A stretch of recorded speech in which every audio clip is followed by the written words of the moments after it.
The Norse story, The Children of Odin, is brought to you by Notaprofit.org, the place on the internet to find spiritual guidance powered by artificial intelligence. The Children of Odin, Part 7, Section Roman 3, The Witch His Heart, Section Roman 3, Chapter 1. Foreboding in Asgard, what happened afterwards is to the shame of the gods, and mortals may hardly speak of it.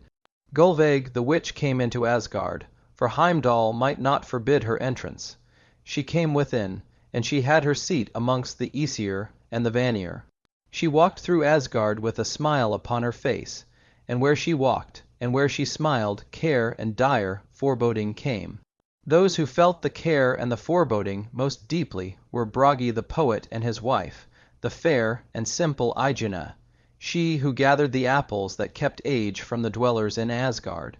Bragi ceased to tell his never-ending tale. Then one day, overcome by the fear and the foreboding that was creeping through Asgard, Iduna slipped down Yggdrasil, the world tree, and no one was left to pluck the apples with which the Aesir and the Vanir stayed their youth. Then were all the dwellers in Asgard in sore dismay. Strength and beauty began to fade from all. Thor found it hard to lift Mjolnir, his great hammer, and the flesh under Freya's necklace lost its white radiance. And still Gulveig, the witch, walked smiling through Asgard, although now she was hated by all. It was Odin and Frey who went in search of Iduna. She would have been found and brought back without delay if Frey had had with him the magic sword that he had bartered for Gerda. In his search he had to strive with one who guarded the lake wherein Iduna had hidden herself. Beli was the one he strove against. He overcame him in the end with a weapon made of stag's antlers. Ah, it was not then but later that Frey lamented the loss of his sword. It was when the riders of Muspel came against Asgard, and the Vanir, who might have prevailed, prevailed not because of loss of Frey's sword. They found Iduna and they brought her back. But still care and foreboding crept through Asgard. And it was known, too, that the witch Gulveig was changing the thoughts of the gods. At last Odin had to judge Gulveig. He judged her and decreed her death, and only Gungnir, the spear of Odin, might slay Gulveig, who was not of mortal race. Odin hurled Gungnir. The spear went through Gulveig, but still she stood smiling at the gods. A second time Odin hurled his spear. A second time Gungnir pierced the witch. She stood livid as one dead, but fell not down. A third time Odin hurled his spear. And now, pierced for the third time, the witch gave a scream that made all Asgard shudder, and she fell in death on the ground. I have slain in these halls where slaying is forbidden. Odin said, Take now the corpse of Gulveig and burn it on the ramparts, so that no trace of the witch who has troubled us will remain in Asgard. They brought the corpse of Gulveig the witch out on the ramparts, and they lighted fires under the pile on which they laid her, and they called upon Hrisvelgr to fan up the flame. Hrisvelgr is the giant who on heaven's edge sits in the guise of an eagle, and the winds, it is said, rush down on the earth from his outspreading pinions. Far away was Loki when all this was being done. Often now he went from Asgard, and his journeys were to look upon that wondrous treasure that had passed from the keeping of the dwarf and Vari. It was Gulveig who had kept the imagination of that treasure within his mind. Now, when he came back and heard the whispers of what had been done, a rage flamed up within him. For Loki was one of those whose minds were being changed by the presence and the whispers of the witch Gulveig. His mind was being changed to hatred of the gods. Now he went to the place of Gulveig's burning. All her body was in ashes, but her heart had not been devoured by the flames. And Loki in his rage took the heart of the witch and ate it.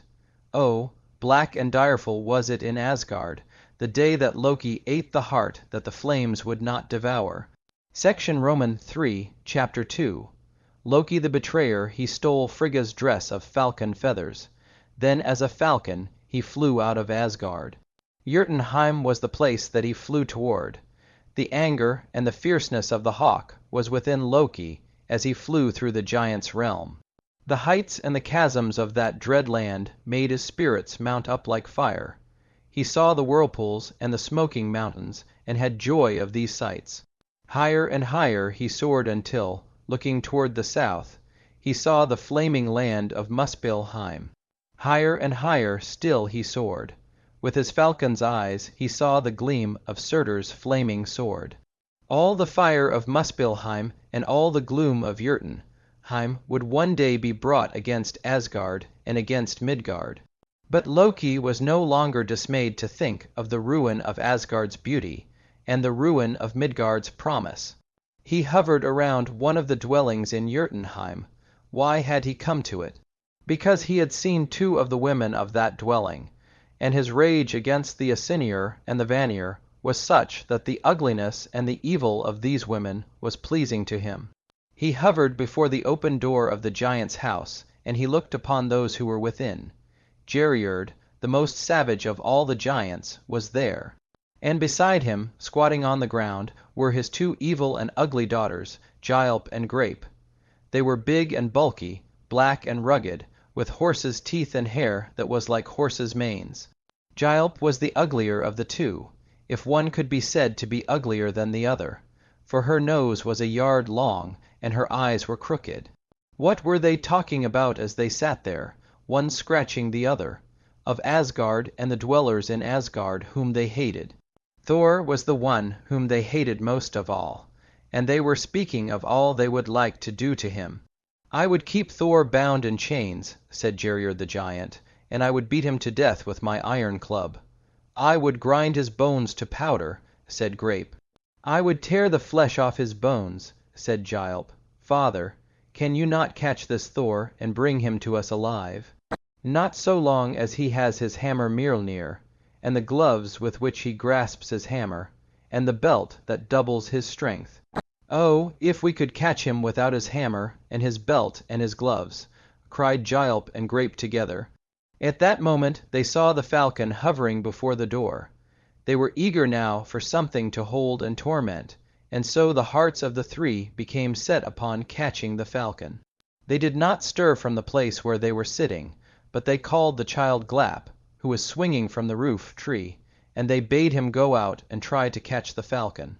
All concealed by the great leaves, the child Glap climbed up the ivy that was around the door. The falcon came hovering near. Then Glap caught it by the wings and fell down through the ivy, screaming and struggling as he was being beaten, and clawed, and torn by the wings and the talons and the beak of the falcon. Geirröd and Grape and Gialp rushed out and kept hold of the falcon. As the giant held him in his hands and looked him over, he knew that this was no bird, creature. The eyes showed him to be of Alfheim or Asgard. The giant took him and shut him in a box till he would speak. Soon he tapped at the closed box, and when Geirröd opened it, Loki spoke to him. So glad was the savage giant to have one of the dwellers in Asgard in his power, that he and his daughters did nothing but laugh and chuckle to each other for days. And all this time they left Loki in the closed box to waste with hunger. When they opened the box again, Loki spoke to them. He told them he would do any injury to the dwellers in Asgard that would please them, if they would let him go. "Will you bring Thor to us?" said Grape. "Will you bring Thor to us without his hammer, and without the gloves with which he grasps his hammer, and without his belt?" said Gialp. "I will bring him to you if you will let me go." Loki said, "Thor is easily deceived, and I can bring him to you without his hammer and his belt and his gloves." "We will let you go, Loki." Said the giant, "if you will swear by the gloom of Jotunheim that you will bring Thor to us as you say." Loki swore that he would do so by the gloom of Jotunheim, yea, and by the fires of Muspelheim, he added. The giant and his daughters let him go, and he flew back to Asgard. He restored to Frigga her falcon dress. All blamed him for having stolen it, but when he told how he had been shut up without food in Geirröd's dwelling, those who judged him thought he had been punished enough for the theft. He spoke as before to the dwellers in Asgard, and the rage and hatred he had against them, since he had eaten Gulveig's heart, he kept from bursting forth. He talked to Thor of the adventures they had together in Jotunheim. Thor would now roar with laughter when he talked of the time when he went as a bride to Thrym the giant. Loki was able to persuade him to make another journey to Jotunheim, and I want to speak to you of what I saw in Geirrod's dwelling. He said, I saw there the hair of Sif, your wife. The hair of Sif, my wife, said Thor in surprise. Yes, the hair I once cut off from Sif's head, said Loki. Geirrod was the one who found it when I cast it away. They light their hall with Sif's hair. Oh, yes, they don't need torches where Sif's hair is. I should like to see it, said Thor. Then pay Geirrod a visit. Loki replied, but if you go to his house you will have to go without your hammer Mjolnir, and without your gloves and your belt. Where will I leave Mjolnir, and my gloves and my belt? Thor asked. Leave them in Valaskjalf, Odin's own dwelling, said cunning Loki. Leave them there and come to Geirrod's dwelling. Surely you will be well treated there. Yes, I will leave them in Valaskjalf and go with you to Geirrod's dwelling, Thor said. Thor left his hammer, his gloves, and his belt in Valaskjalf. Then he and Loki went toward Jotunheim. When they were near the end of their journey, they came to a wide river, and with a young giant whom they met on the bank, they began to ford it. Suddenly the river began to rise. Loki and the young giant would have been swept away, only Thor gripped both of them. Higher and higher the river rose, and rougher it became. Thor had to plant his feet firmly on the bottom, or he, and the two he held, would have been swept down by the flood. He struggled across, holding Loki and the young giant. A mountain ash grew out of the bank, and while the two held to him, he grasped it with his hands. The river rose still higher, but Thor was able to draw Loki and the young giant to the bank, and then he himself scrambled up on it. Now, looking up the river, he saw a sight that filled him with rage. A giantess was pouring a flood into it. This it was that was making the river rise and seethe. Thor pulled a rock out of the bank and hurled it at her. It struck her and flung her into the flood. Then she struggled out of the water and went yelping away. This giantess was Gylp, Geirrod's ugly and evil daughter.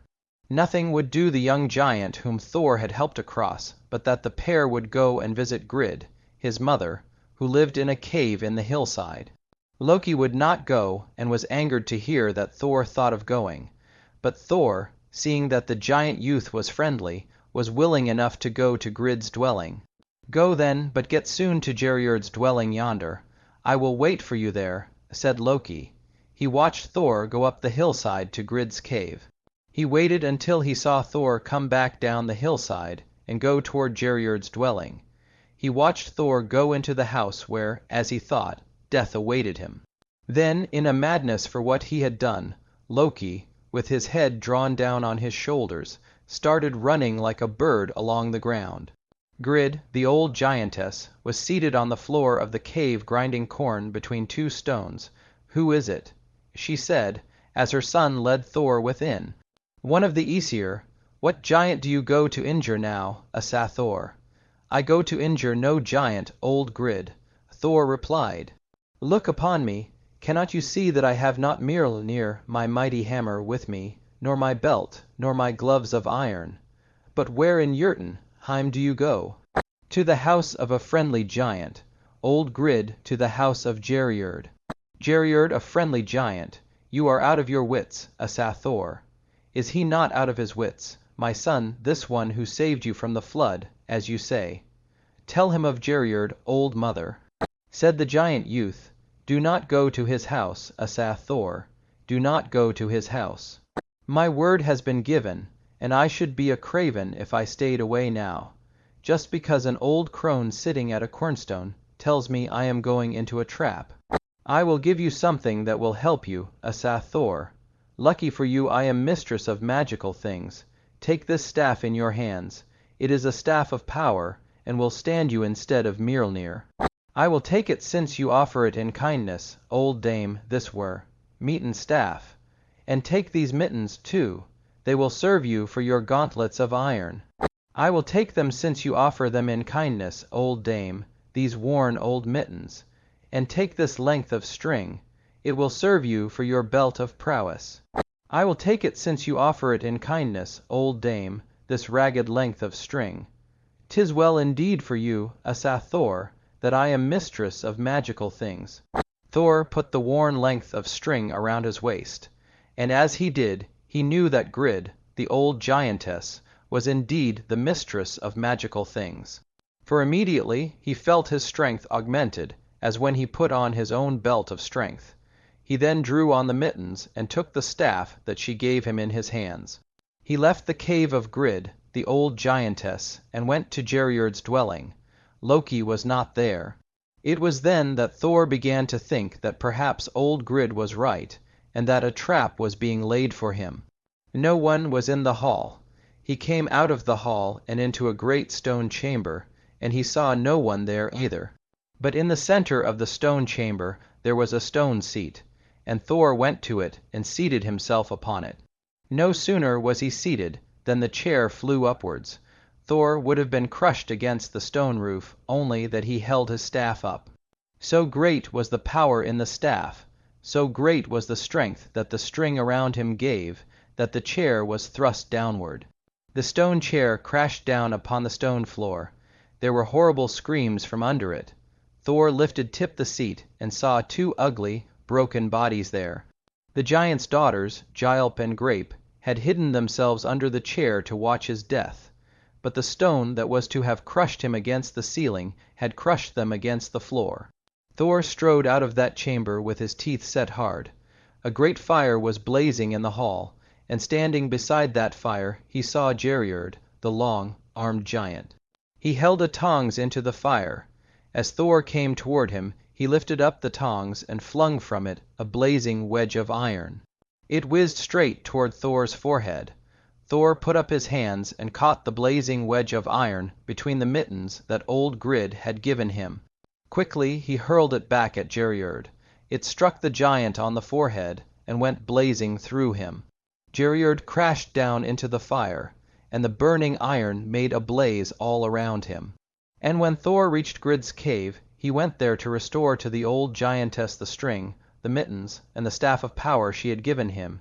He saw the giant's dwelling in such a blaze that one would think the fires of Muspelheim were all around it. Section Roman 3, Chapter 3. Loki against the Aesir. The Aesir were the guests of the Vanir. In Frey's palace, the dwellers in Asgard met and feasted in friendship. Odin and Tyr were there, Vidar and Vali, Njord, Frey, Heimdall, and Bragi. The Asinir and the Vana were also Frigga, Freya, Iduna, Gerda, Skadi, Sif, and Nanna. Thor and Loki were not at the feast, for they had left Asgard together. In Frey's palace the vessels were of shining gold. They made light for the table, and they moved of their owl accord to serve those who were feasting. All was peace and friendship there until Loki entered the feast hall. Frey, smiling a welcome, showed a bench to Loki. It was beside Bragi's and next to Freya's. Loki did not take the place. Instead he shouted out, "Not beside Bragi will I sit. Not beside Bragi, the most craven of all the dwellers in Asgard." Bragi sprang up at that affront, but his wife, the mild Iduna, quieted his anger. Freya turned to Loki and reproved him for speaking injurious words at a feast. "Freya," said Loki, "why were you not so mild when Odur was with you? Would it not have been well to have been wifely with your husband instead of breaking faith with him for the sake of a necklace that you craved of the giant women?" Amazement fell on all at the bitterness that was in Loki's words and looks. Tyr and Njord stood up from their seats. But then the voice of Odin was heard, and all was still for the words of the All-Father. "Take the place beside Vidar, my silent son, O Loki," said Odin, "and let thy tongue which drips bitterness be silent. All the Aesir and the Vanir listen to thy words, O Odin, as if thou wert always wise and just." Loki said, "But must we forget that thou didst bring war into the world when thou didst fling thy spear at the envoys of the Vanir? And didst thou not permit me to work craftily on the one who built the wall around Asgard for a price? Thou dost speak, O Odin, and all the Aesir and the Vanir listen to thee. But was it not thou who, thinking not of wisdom but of gold when a ransom had to be made, brought the witch Gulveig out of the cave where she stayed with the dwarf's treasure?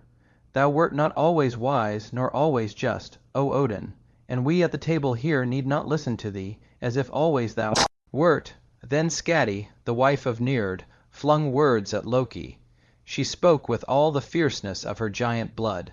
Why should we not rise up and chase from the hall this chattering crow? She said. Skadi. Said Loki, remember that the ransom for thy father's death has not yet been paid. Thou wert glad to snatch a husband instead of it. Remember who it was that killed thy giant father. It was I, Loki. And no ransom have I paid thee for it, although thou hast come amongst us in Asgard. Then Loki fixed his eyes on Frey, the giver of the feast, and all knew that with bitter words he was about to assail him.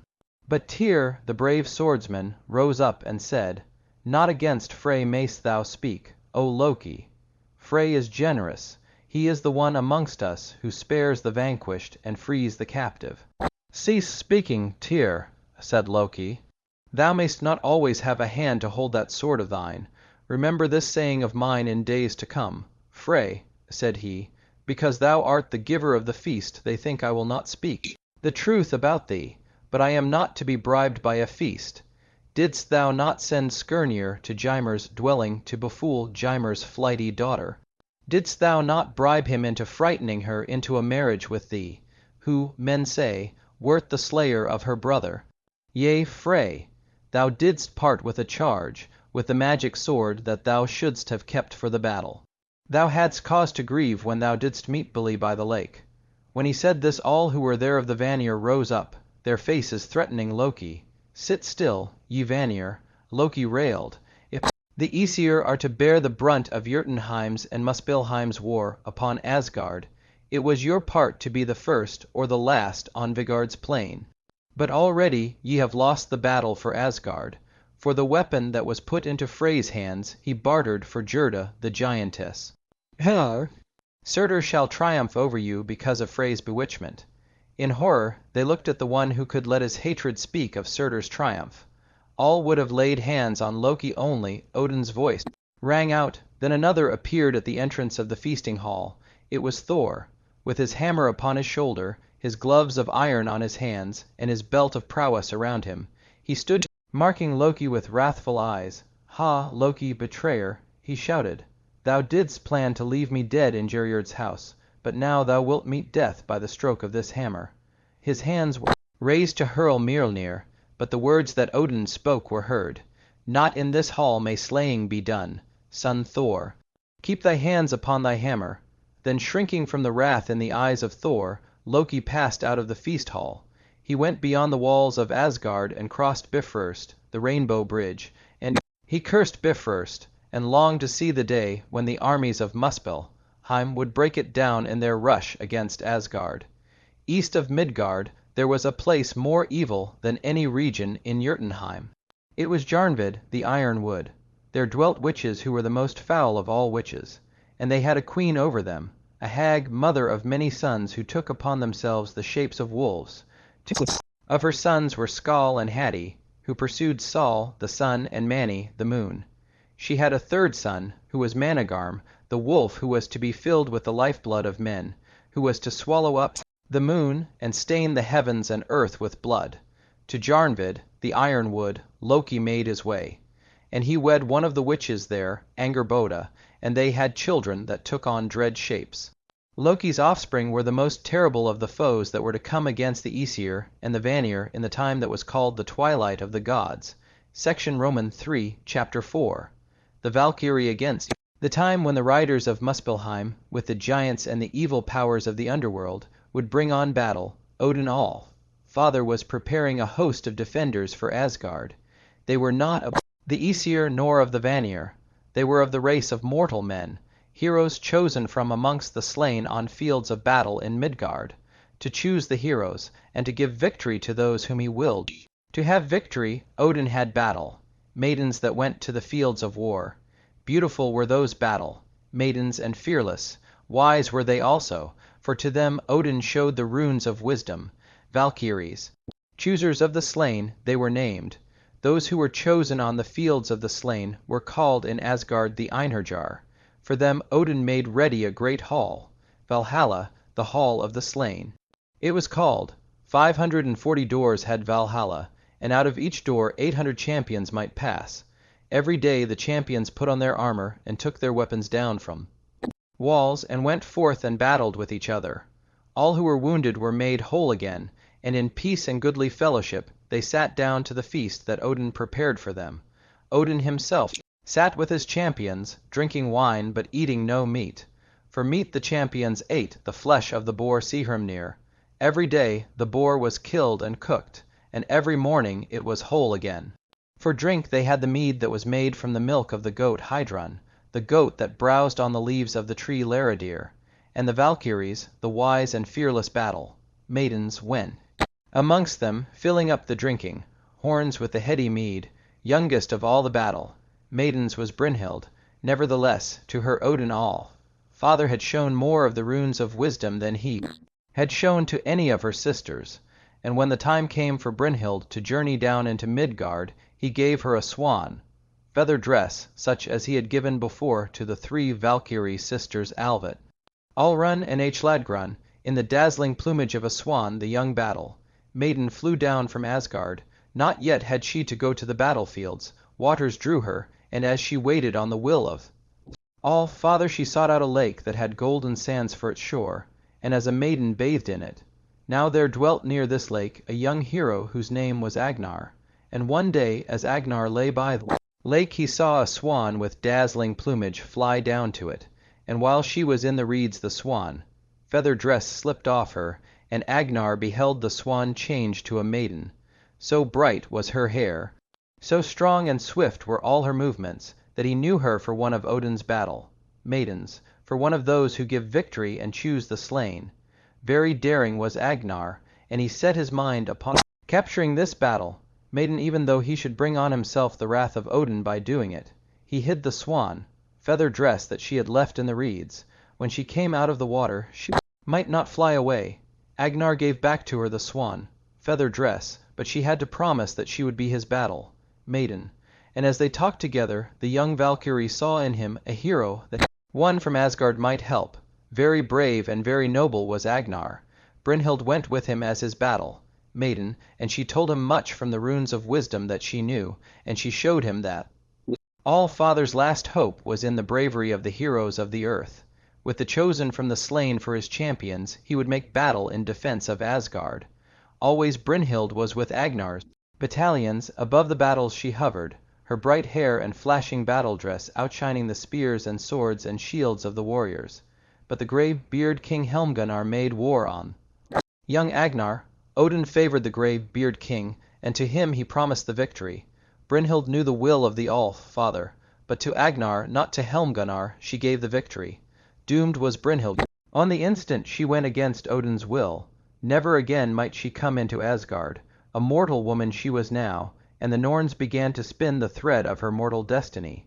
Sorrowful was Odin, All-Father, that the wisest of his battle maidens might never appear in Asgard, nor walk by the benches at the feasts of his champions in Valhalla. He rode down on Sleipnir to where Brynhild was, and when he came before her it was his, and not her head that was bowed down.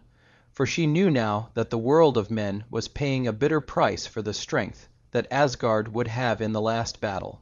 The bravest and noblest were being taken from Midgard to fill up the ranks of Odin's champions, and Brynhild's heart was full of anger against the rulers of Asgard, and she cared no more to be of them. Odin looked on his unflinching battle maiden, and he said, "Is there aught thou wouldst have me bestow on thee in thy mortal life, Brynhild?"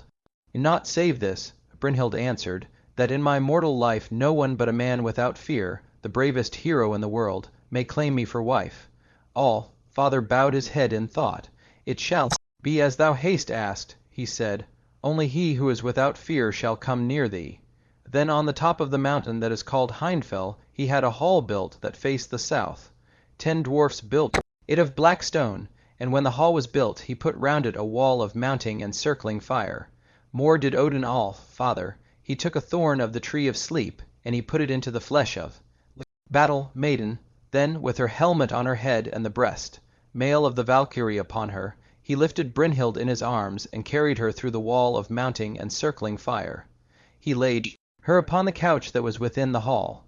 There she would lie in slumber until the hero was without fear, should ride through the flame, and waken her to the life of a mortal woman.